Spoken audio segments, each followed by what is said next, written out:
A blockbuster day in the sporting world yesterday, and certainly on a degenerate gambling front as well. Good morning, everybody. Welcome to another edition of Bury Your Bookie. I'm Jeff DeForrest. Very happy to have you guys with us. Going to be joined by Scotty M here. Get some selections for you. I almost gave out a losing tennis match yesterday. I meant to slide this in at the end of the show, and I was thinking, geez, did I give out any selections whatsoever? Did we help you make any effort to attempt to even slightly put you ahead with the book for even the most brief period of time? And I was going to give out Maria Sakkari, the Greek goddess, over a very attractive young woman, muscular. I mean, built like she could be playing not necessarily linebacker, but definitely looks like a track star, actually. Like she could be in the high hurdles. And was ranked as high as like 5 or 6 in the world just a couple of years ago. Has been slumping since. Was featured in that Breakpoint drama. I mean, the series that they had on Netflix about going inside tennis players, and you could see the frustration that was building with her in terms of not being able to win tournaments. She goes against Coco Gauff yesterday at the Indian Wells tournament, and first game breaks, and I'm thinking, geez, again, I'm slipping so badly that I'm whiffing on mind bets. Forgot to give it out. I'm thinking this would have been a nice one, right? Because she had to be a decent price going against Coco Gauff, number 3 seed in the tournament.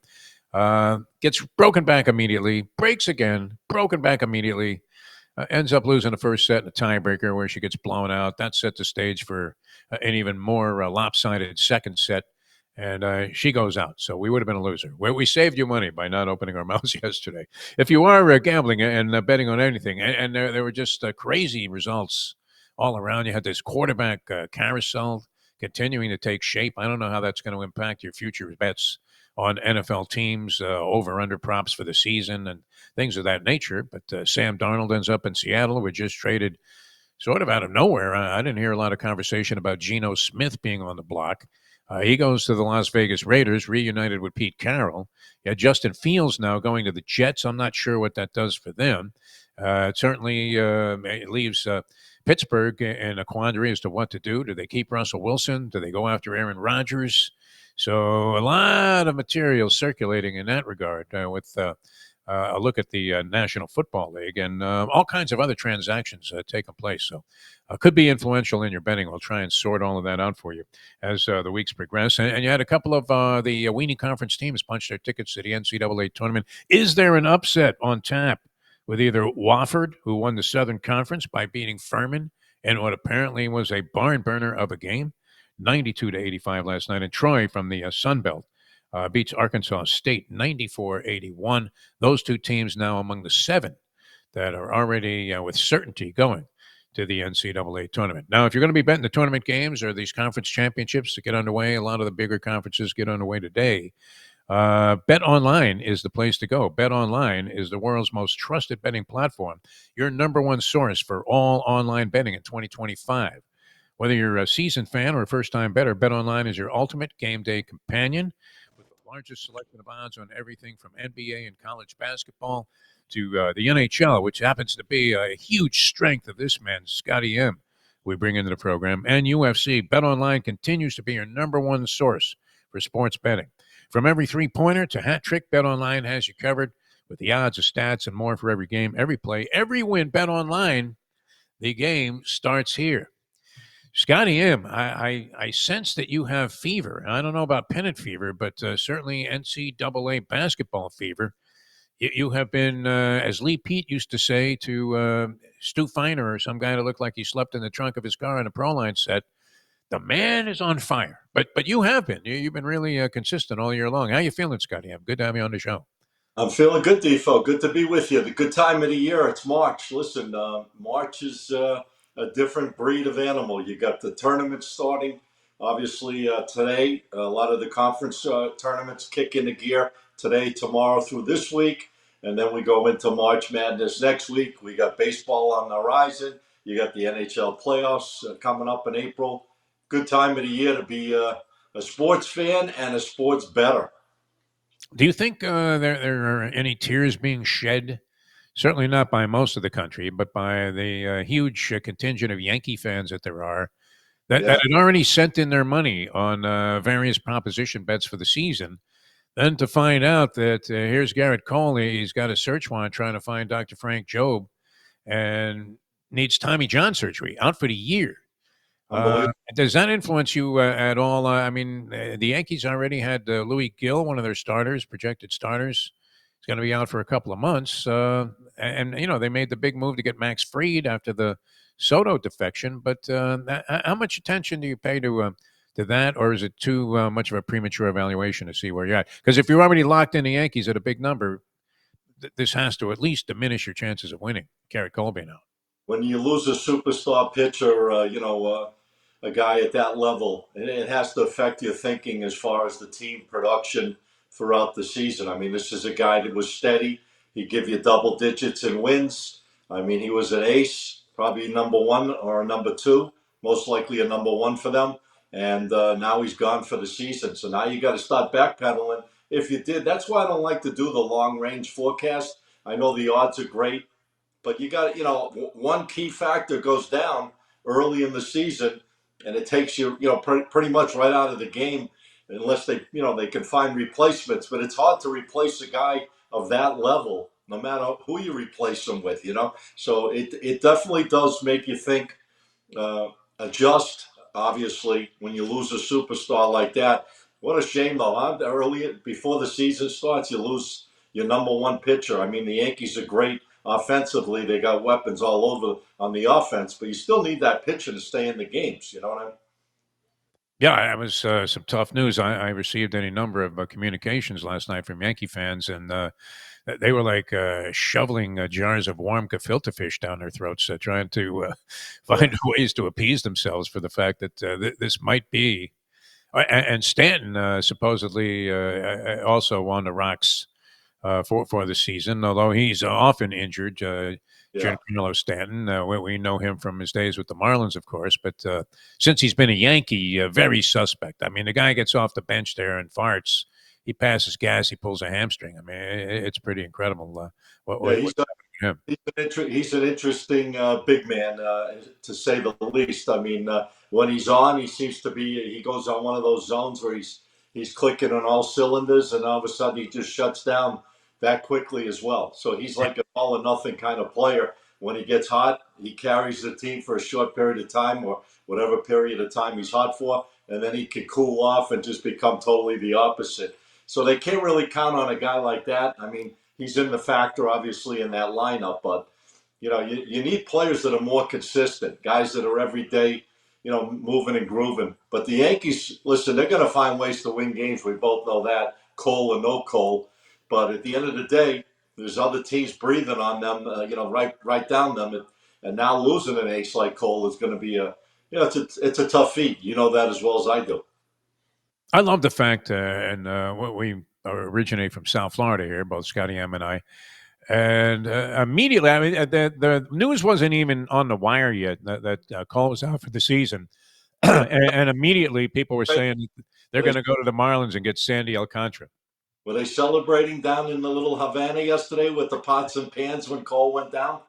Yeah, I don't know that they're that into it. I mean, we don't know that baseball even exists here. But of course, the first suspicion was, and theory that was thrown out there was that they would come and rape a team that has no dignity whatsoever when it comes to these sort of things, and offer a bunch of prospects for Sandy Alcantara, who's ironically coming back from Tommy John surgery himself, and Yeah. supposedly has been looking really, really good. All right, enough baseball. We got basketball, and now, what do you take away? We have 7 teams, Scotty M, that have punched their ticket already out of what I refer to as the weenie conferences. No denigration whatsoever to what these guys are doing. I love it. I love watching the excitement, the celebration. When a team like Wofford qualifies for the NCAA tournament, even if it's one of those teams that's in that category that qualifies frequently, it's still great because they have to win the conference tournament. It's one bid or you're out, no Yep. matter how good or how well you played during the course of the season overall. Maybe by the narrowest of margins, you're in or out of the NCAA tournament. Have you seen any of these teams of the 7 so far that have qualified that you think, okay, there's one that could make some noise? Is there anybody you see winning a couple of games from those that have qualified so far? Well, there's always that Cinderella story. You know that as well as I do. Over the years, we've seen it. Teams finding ways to get on a roll. The smaller schools, and they start moving in. They get through the first round, the second round, maybe as deep as the third round. But at the end of the day, you got too much power right now with these bigger teams. I think out there. I don't think we're going to see any major. I mean, you always see the upset here and there. It's interesting. Like I said. If you go to Vegas, it's going to be slammed next week.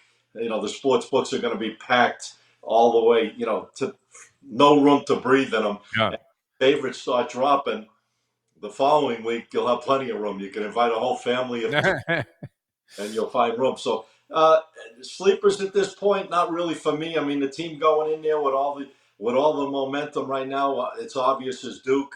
I mean, they're playing as good as I've ever seen them play, and they're just beating up on opponents by double digits every game. Even North Carolina the other night, North Carolina took a lead in the second half. As soon as that happened, Duke turned it on, ended up winning that game by double digits. I mean, I don't think there's any team right now positioning themselves any better, unless obviously because anybody can beat anyone on any given day. But Duke right now looks like absolutely the team to beat to win the championship the way they're playing.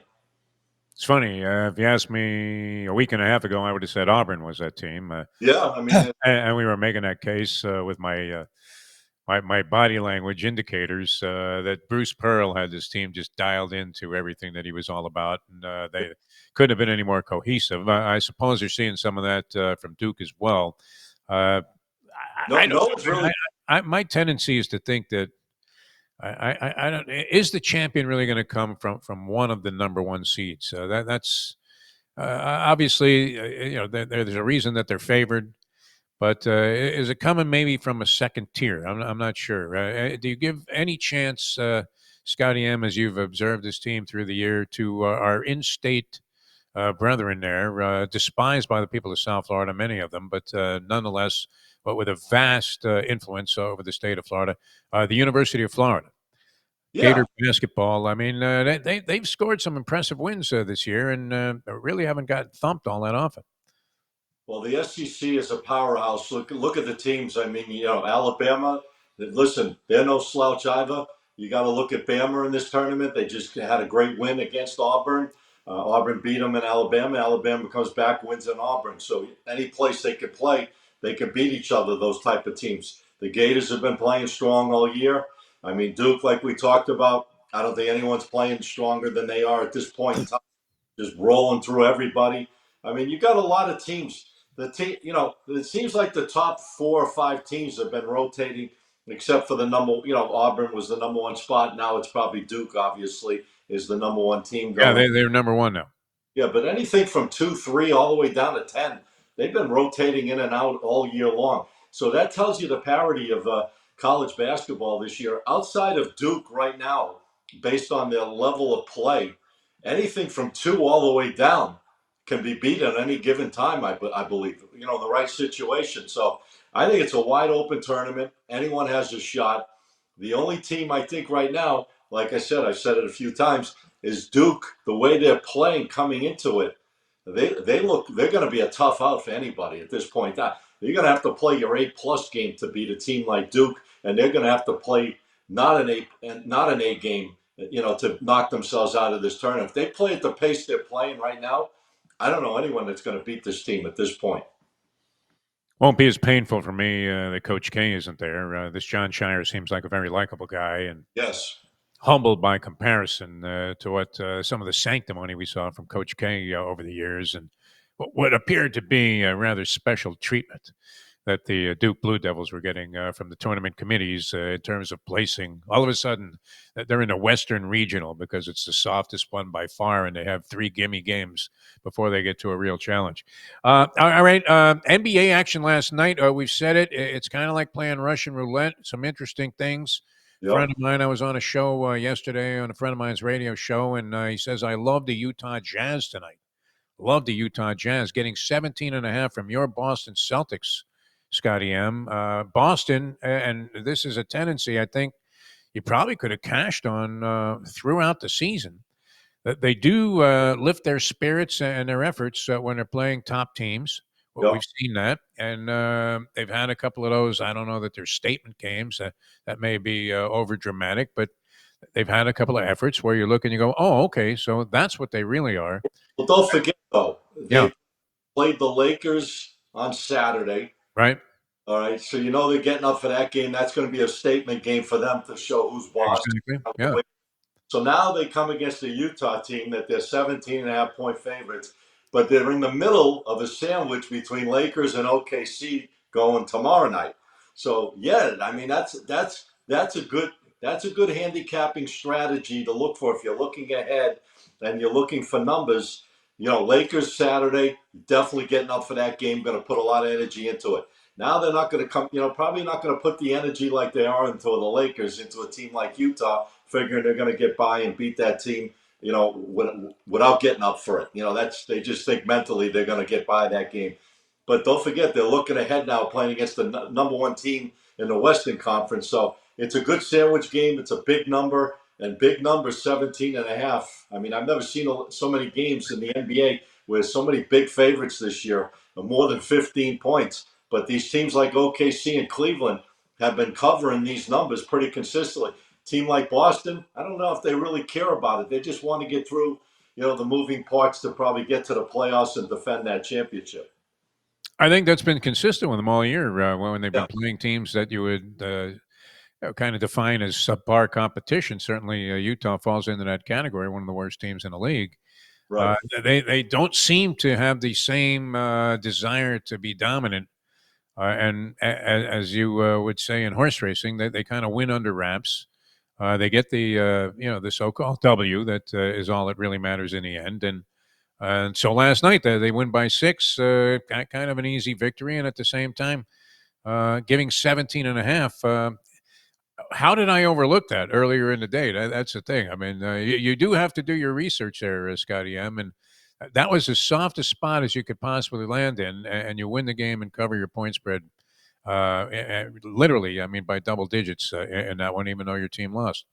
Yeah, I mean it's a good angle. Like I said, it's a good angle if you're looking ahead and you know kind of the schedule the team is playing. They're getting up for that big showcase game on Saturday. They're not going to get up as much for a team like Utah, figuring like I say they're probably going to get by them one way or another. And obviously they're looking ahead against the OKC because that's a big game and a lot of eyes will be on that matchup on Wednesday. So yeah, perfect scenario. Great handicapping angle. Guys, that's a good point. Defo brought up. It's a good way where you can catch some value, and the line is overrated big time. I mean, that line really, obviously they're going to make Boston a favorite, but that game could have been 13, 13 and a half, even 14. To make it 17 and a half was kind of a gift, Yeah. especially knowing the look ahead, the in between situation with the Celtics schedule. And they're not going to get up all the time because, they're just looking to get wins and keep that, winning going into the playoffs. So, yeah, that's a good angle to look for with certain teams. And that's what I do. I look for numbers. That's what my whole thing is. I'm looking at numbers to take advantage of. I overlooked that one. I didn't use the game either way last night. Kind of stayed out. I played college hoops last night. I did not play the NBA, but good line, good situation for sure. Yeah, that was a great spot. Yeah, yeah. My friend was onto it, and that's why he's a winner, and I'm sitting here trying to figure out how I'm going to put my next meal together. The other thing that Hey, was you're a winner, Defo. Regardless, you're a winner. Believe come on. well, the other game I was looking at was the OKC rematch with Denver. Denver gets blown out like 23 points the night before. They're back on the same wood the next night. Jokic has been playing great. The Nuggets had been coming on until they ran into what was an absolute juggernaut that night. Really faded in the second half. And they're getting 8.5 points in the rematch, which you're thinking at worst, they're going to at least tighten the screws a little bit and play a competitive ball game after getting blown out the previous night. And they end up blowing out the Oklahoma City Thunder. So that Well, was an interesting spot too. The rematch angle on those sort of a new development, isn't it? Where you have a team stays in the same city for a couple of nights and plays back-to-back games on the road. That's what makes the NBA so brutal, Defo. I think it's the toughest sport outside the NFL. I mean, the NBA is probably for me the toughest sport to try to get a gauge on from night to night. A perfect example last night with that game. OKC wins easily the night before. I mean, not even a contest, blew them out. And the next night, but Denver's a good quality team. They're going to show up. They're not going to want to be embarrassed two times in a row. 8.5 points. Yeah, okay. She's been covering spreads like crazy all year. Them and Cleveland are the two best teams in the NBA against the number. So, I mean, the number was probably a favorable number. Maybe it was a little inflated. I could see a game like that being more like 7 or 6.5. Yeah. 8 respect, obviously, for the home team, especially after the 23-point win the night before. But perfect example is games like that back to back, how they change from night to night. That's why the NBA, you got to pick your spots. Very tough to bet the NBA every single day, multiple games, and try to be a winner throughout the season. You're We seeing have it. the advantage. You know how it is at the track when the guy comes to you after the race and says, "I told you the four couldn't lose." I never heard you mention the four. Post race handicapping, always good. So we're spot on that. All right, we want to get to some selections for tonight and the immediate future here. Scotty M. What Yeah, do you think of the people out there? I got a couple of plays I like tonight in college basketball. These teams are going to be in the tournament, no doubt about it. We got the big game out in Vegas tonight. The number one, number two seeds in the West Coast Conference, obviously Gonzaga and St. Mary's. I mean, St. Mary's to me has been the champion in that, the class of that conference all year long. They've beaten Gonzaga a couple of times. They're making Gonzaga a solid 3.5 to 4 point favorite against a team that's 28-4. They beat them both times they played against them this year. I don't see it. I think St. Mary's is a huge dog in this game. I know the number on the game doesn't make sense to me. I thought this game would be more like a pick 'em, go either way. But I mean, they're making a strong 3.5, 4. I like St. Mary's. I just think they're playing so well right now. I think they're the class of that conference, and they're 9-1 in the last 10. They won 8 straight games in a row. Gonzaga's won 3 in a row. They won 8 out of 10. So when these two teams match up, it's all business. But I like the dog. I'm going to move that line to 4.5 from 3.5. I just think the more points I get, the more efficient that's going to make my play. I like St. Mary's plus 4.5 in that game. 28-14 getting 4.5 points doesn't make sense to me. I'm going to take my shot with a team with that class and that conference working for me as a dog. Another game I like tonight is the Horizon League. This is for the championship, obviously, to go into the tournament. You got Youngstown State and Robert Morris. Not two of the household names across the country, obviously, for players, but actually, I like teams like this. I actually had Youngstown State last night as a plus 3 point underdog against Cleveland State, and they beat them. It was a close game, 56-54, but the bottom line, we got the job done. Yeah. Youngstown State is a dog in this game. They won a couple of games in a row. The other side's has won 9 straight games in a row. They played earlier. The last game was a 2 point game. The line on this game is about the same, plus 3.5 for 4. I'm going to take the dog in Youngstown State. I think they can stay with this team. They've proven that already. I'm going to buy it up to 4.5. I think I got two dogs tonight that are barking so loud they're going to have to, keep it quiet. Yeah, I got two great dogs. I like St. Mary's. They're 28-14 plus 4.5, and I'll take Youngstown State, who already battled with this team before in a very close game. I think they got a shot. They're playing well enough to stay in this one unless they fall apart. I think this game's going to be a tight game with a shot for a win. I'll take Youngstown State plus 4.5. Scotty M at the Kennel Club. Yeah. Making nothing but dogs. Just absolutely fantastic. That is great. All right. Is that it on a slate or? That's it. That's all Okay, I. beautiful. That's enough. I mean, I like it. A two-dog night for Scotty M. Now, but when you're passing along this information and giving people advice, how do people find you, Scotty M? Best way to find me, guys. And like I said, we're doing a lot of great things this time, especially on our private service games. Our free plays have been off of late. We were hot as a pistol over the last several weeks, but we've cooled off recently with the free stuff. But our private games have been absolutely consistent. So if you want to get in touch with me, you can shoot me a DM. Just say Defo, DEFO. DM me Defo if you're interested in some exclusive games we put out. We can work you into our program, help you build a bankroll, hopefully make better decisions for you than you guys chasing, because you're going to have games going from 12 o'clock until 10 o'clock at night over the next several days. And I don't think you want to be around chasing after. If you're still chasing these late games from the early games, that means you're probably not making any money. So you could just reach me on Instagram. My official Instagram is SM Sports Picks, PICKS. That's it. Beautiful. All right, Scotty M, always a pleasure, my friend. Thanks for getting up with us. And liking two dogs tonight, taking St. Mary's in that big West Coast Conference matchup there. And against Gonzaga, their arch rival. It seems like they've been running 1-2 in that conference for a long, long time. Yes, I And have. Youngstown State getting 3 and a hook, pushing it up to maybe 4.5 against the vaunted Robert Morris. Yes. Traditionally a tournament terror, Robert Morris. They're trying to win the conference championship and the automatic bid, and you're saying take the points, Youngstown State, and you'll walk away with a profit. Scotty M, always a pleasure, my friend. Thanks so much for being with us. Thanks, Defo. I'll see you next week. All right, Scotty M, ladies and gentlemen. Yeah, it was wild. I mean, the Yankee fans were kvetching, and rightfully so. And then on a hockey front, I don't know how impactful this is going to be. Aaron Ekblad, Florida Panthers, seem primed to go and defend their Stanley Cup championship. I know there were teams that have accumulated more points so far. A couple of bold moves made at the trade deadline by Bill Zito, the general manager, who is, wow, what a wild man this guy is.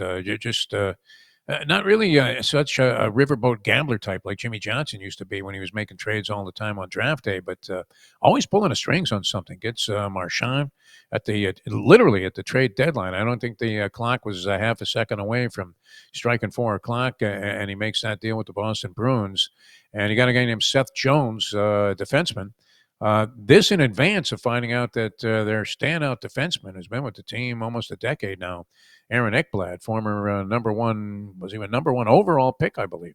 Aaron Ekblad, 20-game suspension for performance-enhancing drugs. Nothing is specified in the NHL. A guy could be deceased. He's listed as having a lower body injury, but we'll see if that's impactful. The team has been red hot, the Florida Panthers, in defense of their Stanley Cup. Bobrovsky, their goaltender, has been amazing, and they have won 6 in a row. But that was prior to the news that they would be without one of their stud defensemen on a team that clearly thought they had a need to add more. We'll see how that impacts them. Matt Tkachuk also out for what I think is going to be close to or all of the remainder of the regular season. Probably come back tomorrow night now that I said that, because you don't know. It's all a mystery in the National Hockey League. But if you're betting on that, do it at Bet Online. Thanks to Scotty M for joining us here on the show. I'm glad I didn't pass along my Maria Sakkari massacre at the hands of Coco Gauff. It was competitive in the first set, like I said, and then after that, it was just a total discombobulation by Gauff as Sakkari fell apart. And would have gotten a nice price on that. Looked good for one game, maybe even 3 games, and then right out the window once they got to that first set tiebreaker. So that's how it goes in degenerate gambling, and hopefully you guys are having great success. We'll see you tomorrow. We'll have Troy West with us on the next edition of Bury Your Bookie.